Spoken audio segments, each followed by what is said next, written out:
تازگی نه چې په ظاهر باندې ټیک دی چې د غم او د خفګان آثار هم دي او په زړونو کې الله جل جلاله یو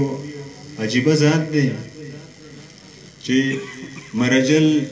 بحرین دو دریابونه روان کړي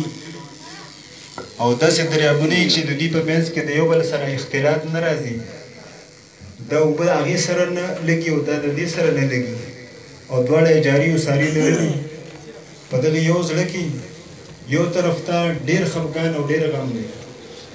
خو بل طرف ته د هغې متبادل چې وګورو نو هغه د خوشحالۍ هغه دریاب ورسره هم روان دی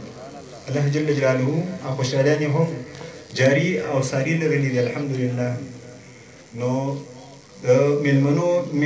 میزبانتیا چې ده هغه د صاحبانو کاري او الحمدلله کې دومره نسزې یینو نه دغه اهلیت او صلاحیت لرو خو البته زما چې کوم